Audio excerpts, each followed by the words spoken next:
Today we're going to have a lesson here, and I've prepared 5 essential steps for you to welcome guests at home. So grab a pen and paper so you don't miss any of them. Hi, how are you? Welcome. Today we're going to have a very special lesson here. That's why I want you to grab a pen and paper to write down all the content I have to share with you.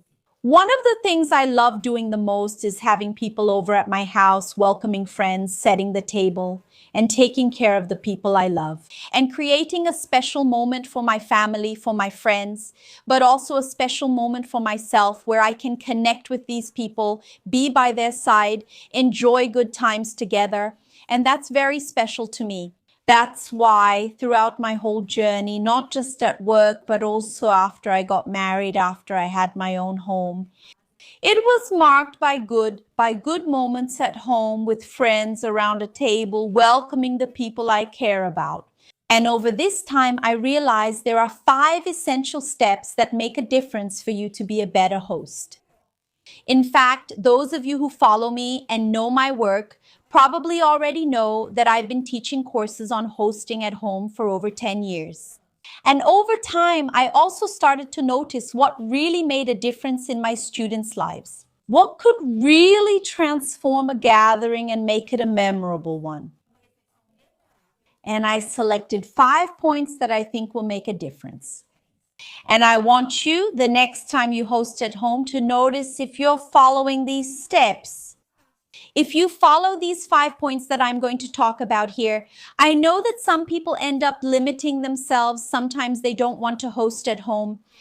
They think it's going to be a lot of work. They think it might be too expensive. But one thing I can assure you is that hosting at home is not hard work, especially if you organize and have a good plan, a good schedule. I'll let you know now that we'll discuss this in the lesson, and I think it will help you. Unfortunately, there's no way for you to do something without following a step-by-step process. For example, if you're going to make rice, first you have to add the garlic, fry the rice, and then you add water. So there's a recipe, there's a process, and the same thing happens when it comes to hosting at home. If you have a process, if you have a manual to follow, everything will be simpler. Some people also say that hosting at home is very expensive. But you know, when you arrange to gather your friends at your house, and even when you split the bill, did you know that you are the hostess? So even when you're going to host at home and you all are going to split everything that was spent, the drinks, the food, if that event happens at your house, I hate to tell you, but you have the responsibility to welcome those people well. After all, you opened the door to your home. Your place was chosen to host that event, to welcome that moment. So, you are also responsible for welcoming your friends, no matter what kind of reception you are going to have. Whether it's a barbecue, a night of snacks, an afternoon coffee, a breakfast for your family, or even a super formal dinner or lunch. Following the steps I'm going to show you will make a big difference. The first step is to have a plan. Unfortunately, you can't host a gathering or organize one without having a good plan for your ideas. So, for example, when you choose to welcome people into your home, first, there will be a reason for it.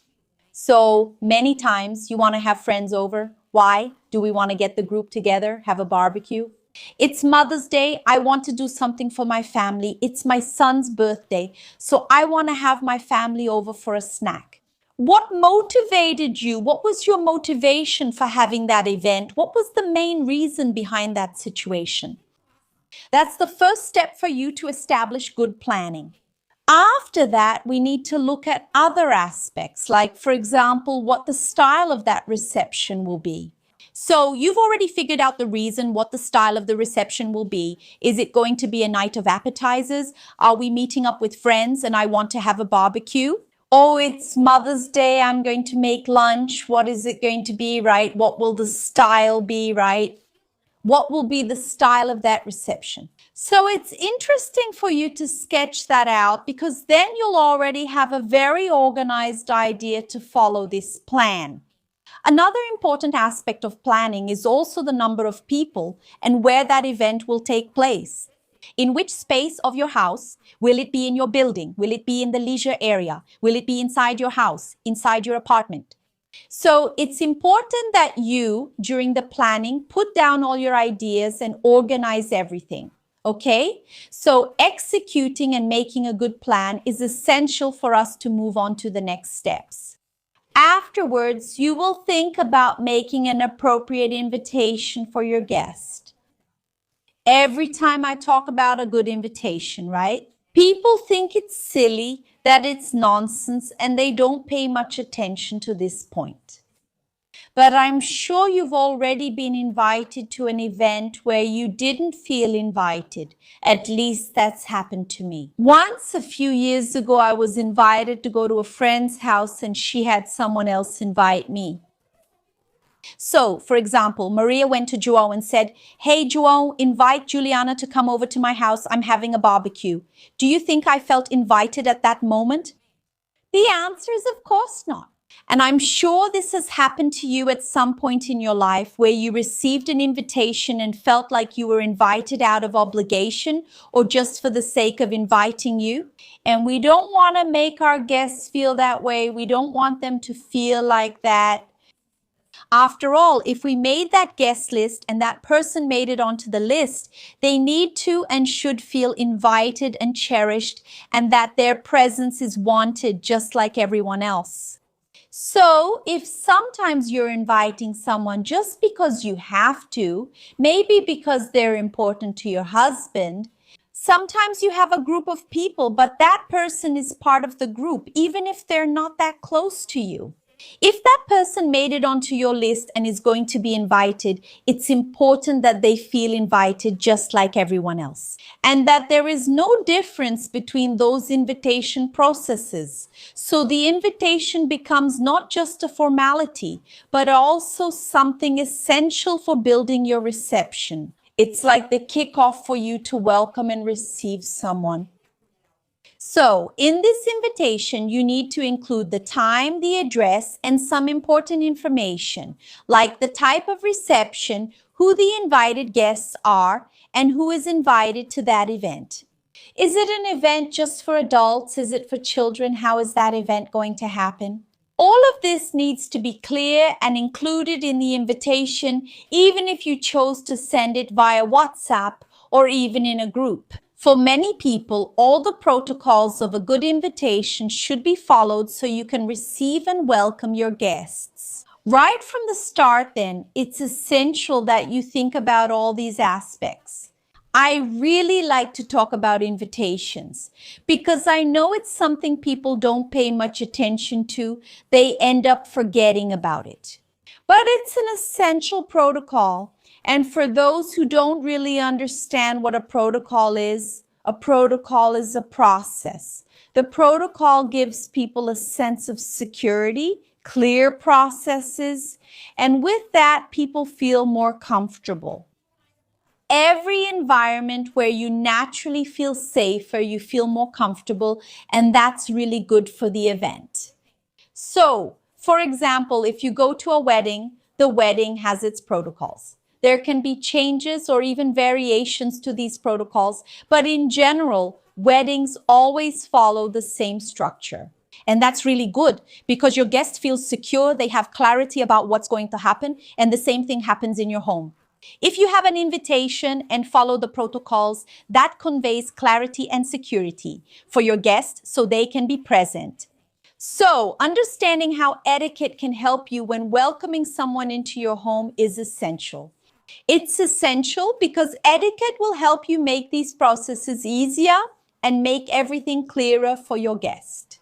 And you also follow these protocols, follow good manners, and be polite in a clearer and more precise way.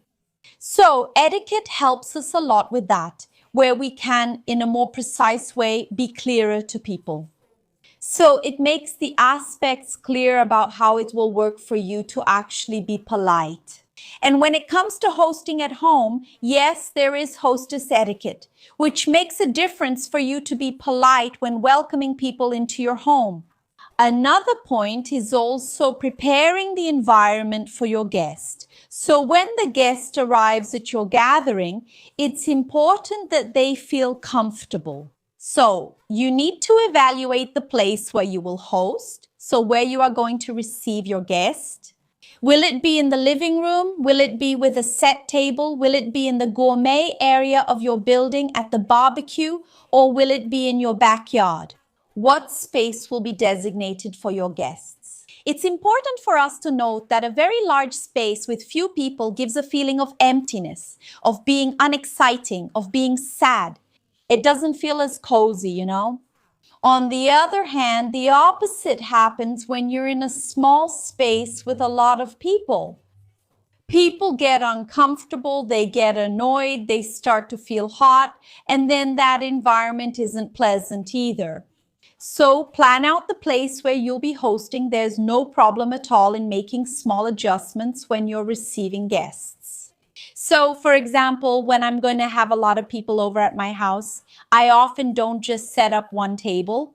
If I want to have the table set for everyone to have the table there, depending on the number of guests, I have to prepare 2 tables.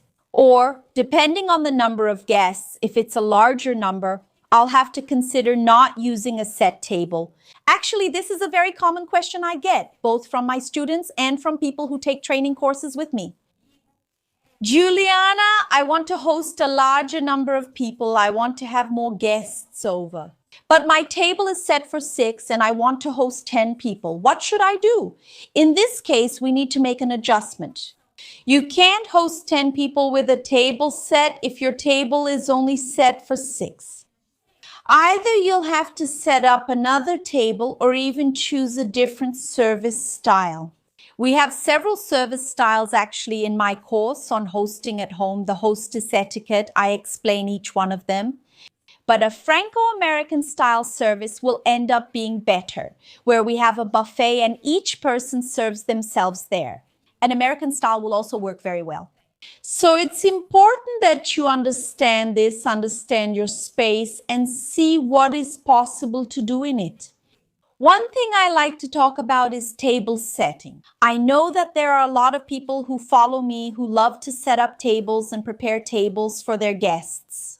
And in fact, having a set table is something very welcoming for your guest. That's why many people, when hosting, choose to set up a table.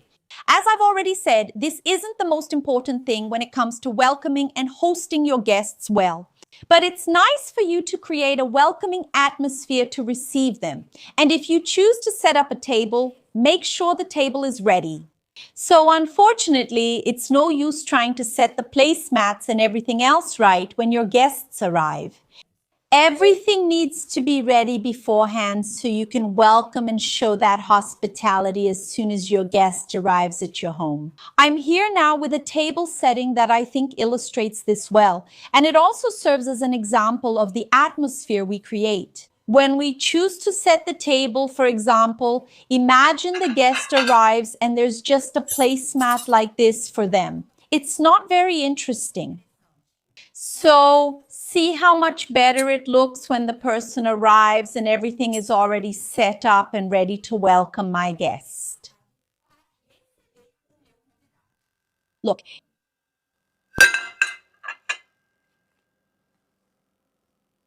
It's a whole different presentation, isn't it? It gives the feeling that you thought about the details to welcome that person, and it's really easy. This napkin, for example, could easily be a paper napkin. If an alcoholic drink wasn't being served, you could just disregard that drink. So it's nice for us to create a situation for our guests. So if you want, you can use a napkin holder or not. A napkin holder isn't a mandatory item, it's a decorative one. So here I have, for example, a very basic table setting. I actually find this type of placemat really interesting because it's double-sided, so you can switch it up. It's a basic table, white and green, but it really gives that warmer touch for my guest. In fact, if you want to make it even cozier, more personal, you can even play around with the colors. I really like to teach my students that a great idea is, for example, to use a printed placemat. Like this one here, it has two sides, right? That's why I really like this model because you can change it up a lot. It's about choosing one of the colors from the print and repeating it in other parts of the table. That way, we create a set table, a more interesting and richer color combination, and an even more beautiful atmosphere. For our guests, even playing with the glasses can also bring another pop of color. So for example, if I put the red glass here, it already gives a really special touch to my table, and I think it gives my table a whole new look. And then if I wanted to add the wine, I would just put it here next to it and it looks really beautiful, this arrangement. Did you see how it already gave a different feeling for our guest? With the table simply clean, or even just with a placemat and adding other elements, how much it enriches the table. I could even add a charger plate. The charger plate isn't a mandatory item, it's an optional one. And I really like this rattan style because I think it's very versatile. It goes well with, it's really useful for a more informal table, a more rustic table. It goes really well. And I think it added a very special touch here. What did you think? Comment below. I want to know. Still continuing with the steps for your successful gathering. There's a point we need to talk about, which is hosting the event, knowing how to host an event. So the hostess needs to be prepared to welcome and receive all her guests in the same way. Just like I mentioned in the invitation part, where you should send the same invitation to everyone, during the event, you also need to be pleasant and treat all your guests equally. So there's no point in wanting to just talk to your best friends. That's not the place for that. If there are other people at that event, especially at bigger events or parties, you need to be kind and talk to everyone. So in general, people need to feel that warmth from you. This is essential for you to build the image of a good hostess. It's no use setting a nice table or having a good menu. Being really good in the kitchen, for example, if you don't stay and pay attention to your guests. And more than that, you need to manage your event well. So you can't spend the whole time preparing food in the kitchen or even serving your guests. If you choose a menu and make a good plan, you need to understand that some things need to be done before the guests arrive. And this will allow you at the time of the reception to manage and enjoy your event better. Having access to a good event schedule is also important. So first you'll do this, then you'll do that. That will also help you a lot. Along with good planning, a step-by-step schedule for you to follow will help a lot. You can't dismiss this possibility. In fact, in my course, Receiving at Home, the Hostess's Etiquette, I provide my students with a very detailed schedule. But in general, it's important for you to think about each moment of your event and what happens in each part of it. That way, you'll be able to plan the right moments to serve your guests, prepare your food, go to the kitchen. This will all become clearer for you. I'm not going to go into detail about the schedule here because that would be an entire lesson. I wouldn't be able to cover everything right now, just at this moment. So later on, if you want, I can talk more about this, and it's also very detailed in my course. End your reception on a high note. You can't ignore the process of wrapping up your reception. So like the guests have eaten, people have helped themselves. You can't just sit there with your arms crossed, lying down, ignoring the presence of the people. As if you were even sending these people away. Or even you can't, for example, go to the kitchen and start washing everything.